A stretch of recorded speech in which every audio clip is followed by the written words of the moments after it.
जहाँ भी ईमानदारी और सद्भावना होती है, दैवीय शक्ति की सहायता मौजूद रहती है। सूतांजलि, वर्ष 8, अंक 4, जुलाई 2024।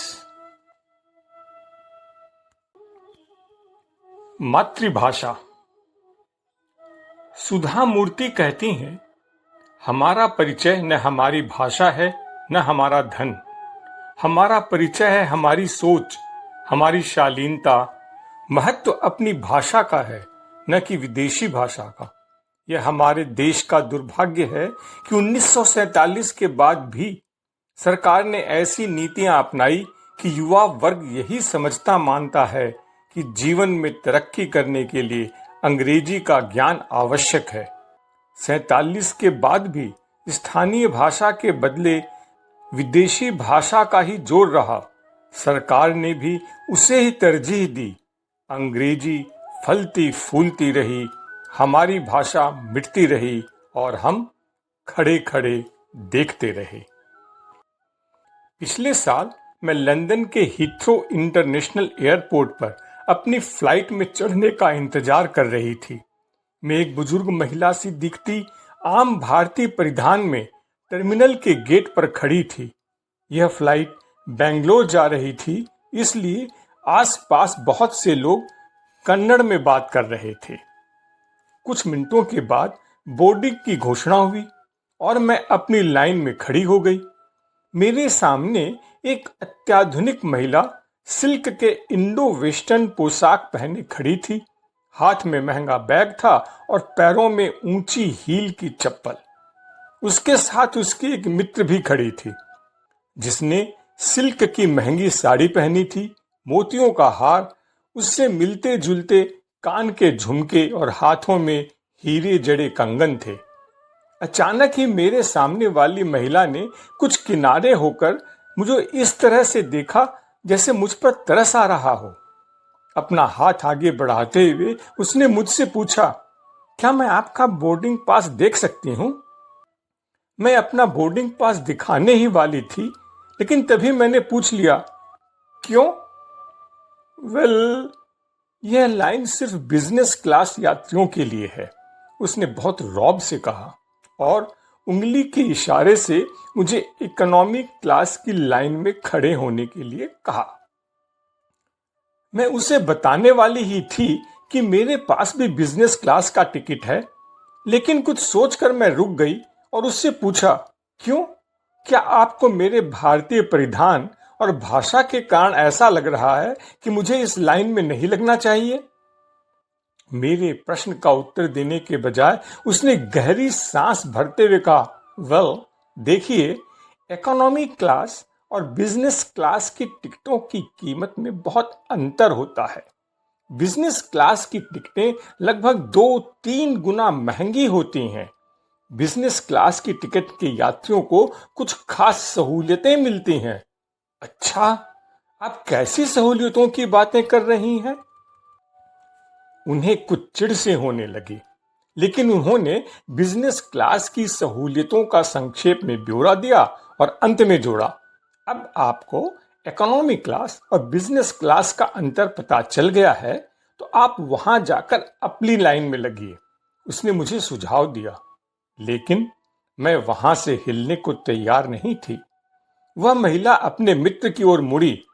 इन कैटल क्लास यानी मवेशी वर्ग के साथ बात करना ही बेकार है। मैं नाराज नहीं थी। कैटल क्लास शब्द से जुड़ी अतीत की एक घटना मुझे याद आ गई। एक दिन मैं बेंगलोर में एक हाई सोसाइटी डिनर पार्टी में अपने भारतीय परिधान में गई थी। बहुत से स्थानीय गणमान्य और सामाजिक लोग वहां मौजूद थे। मैं किसी मेहमान से कन्नड़ में बातें कर रही थी। तभी एक आदमी हमारे पास आया और बहुत धीरे धीरे अंग्रेजी में बोला, may I introduce myself, I am. उसे लग रहा था कि मुझे धारा प्रवाह अंग्रेजी समझने में दिक्कत होगी। मैंने मुस्कुराते हुए अंग्रेजी में कहा, आप मुझसे अंग्रेजी में बात कर सकते हैं। ओह, उसने थोड़ी हैरत से कहा, माफ कीजिए, मुझे लगा कि आपको अंग्रेजी में बात करने में असुविधा होगी क्योंकि मैंने आपको कन्नड़ में बातें करते सुना।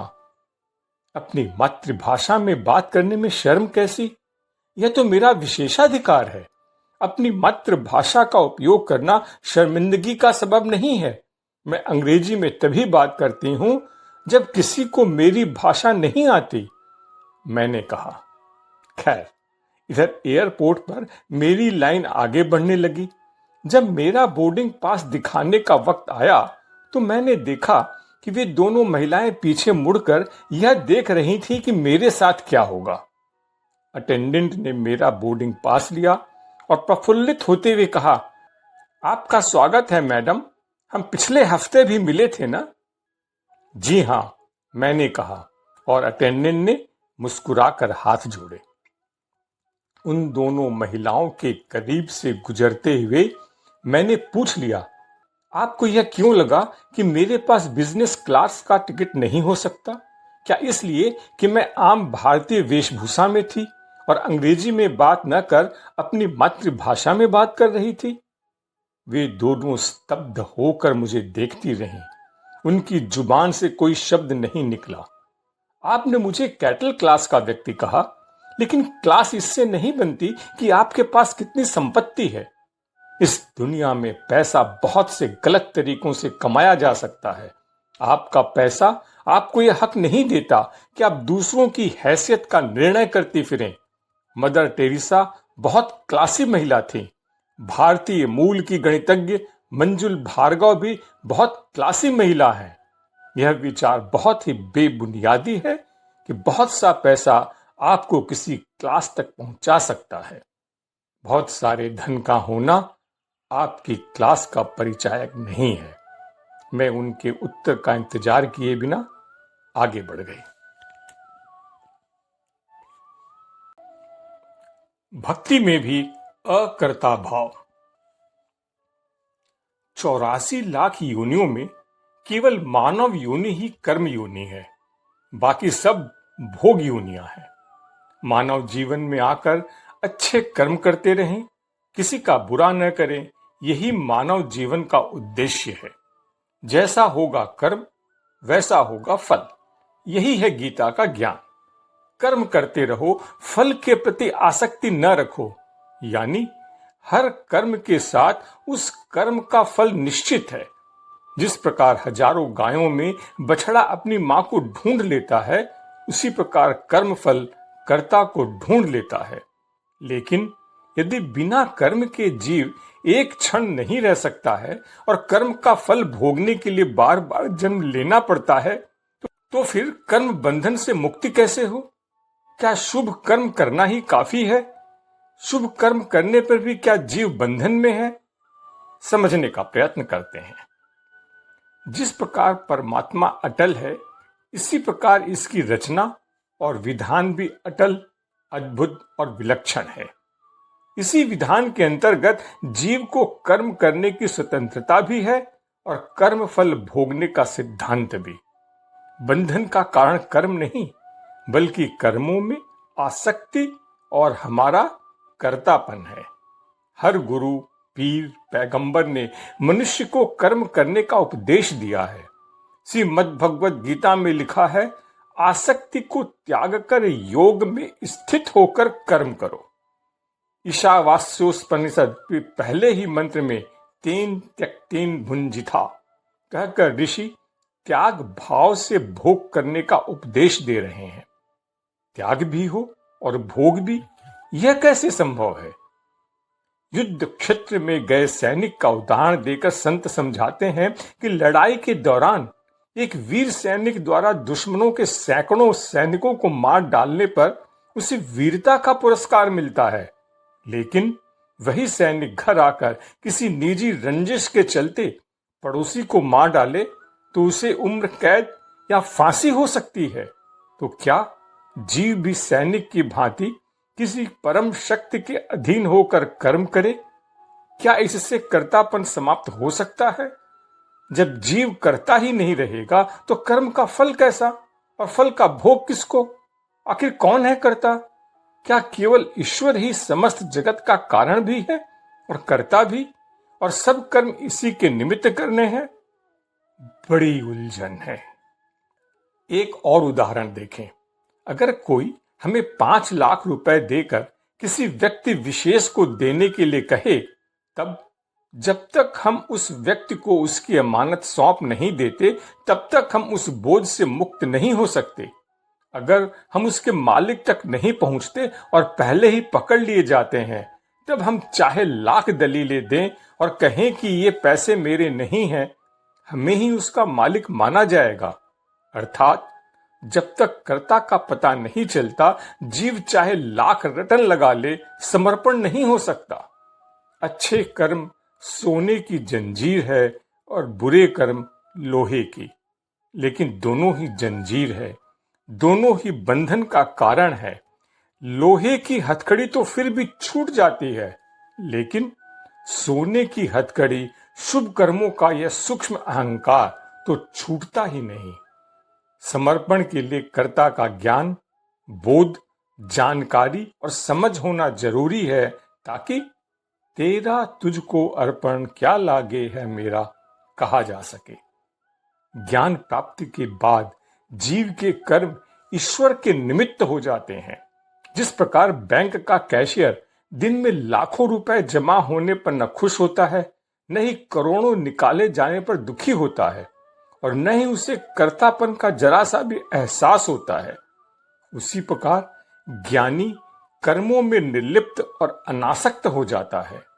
भगवान श्री कृष्ण कहते हैं, हे अर्जुन, जिस प्रकार एक छोटी सी चिंगारी लाखों मन लकड़ियों के ढेर को जलाकर नष्ट कर देती है, उसी प्रकार ज्ञान रूपी अग्नि जन्मों जन्मों के संचित कर्मों को पल भर में नष्ट कर देती है। ज्ञानी परम शक्ति के अधीन होकर निष्काम और अकर्ता भाव से कर्म करता है। जिस प्रकार उबले हुए बीज दोबारा नहीं उगते, उसी प्रकार उसके कर्म फल रहित हो जाते हैं और जीव फल भोगने के लिए बार बार जन्म मरण के बंधन में नहीं आता। इसका अर्थ यह कदापि नहीं है कि उसमें अकर्मण्यता आ जाती है, बल्कि वह पहले से भी अधिक शक्ति से ईश्वर द्वारा प्रदत्त तन मन धन के साथ सभी सामर्थ्य से एक कर्मयोगी बन संसार में विचरता है और अपने सभी कर्तव्यों को निभाता है। कर्ता न होने से ऐसा भी नहीं कि जीव अपनी मर्जी से अच्छा बुरा कुछ भी कर्म कर ले, क्योंकि अब उसे कर्म का फल तो भोगना ही नहीं, बल्कि जीव ईश्वरीय इच्छा में आ जाता है। ईश्वरीय इच्छा सकारात्मक है, सृजन है, सेवा है, संसार का भला है। श्रीमद् भगवद गीता का गूढ़ उपदेश भी यही है।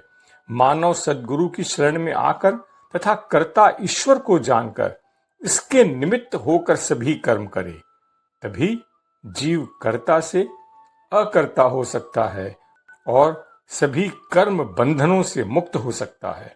इस विशेष उद्देश्य के कारण ही मानव जीवन की विशेषता है। नजरिया। एक दिन एक अमीर व्यक्ति अपने बेटे को किसी गांव में ले गया।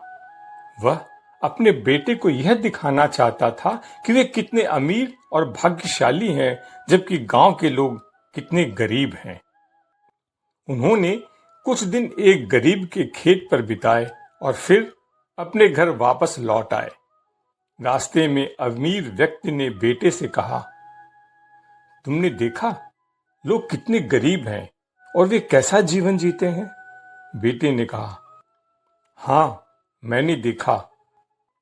हमारे पास एक कुत्ता है और उनके पास 4 हैं।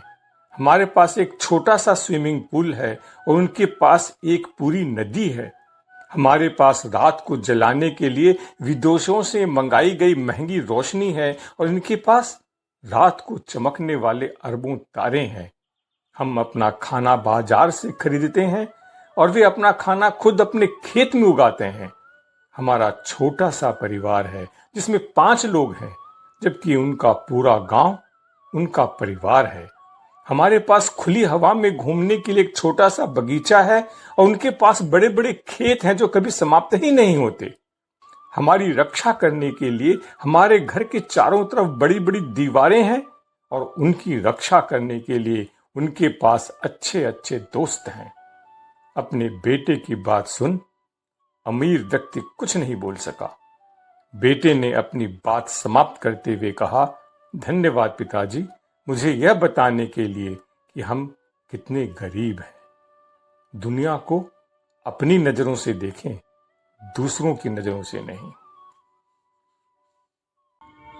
लाइक करें, सब्सक्राइब करें, परिचितों से शेयर करें, अपने कमेंट्स ऑनलाइन दें।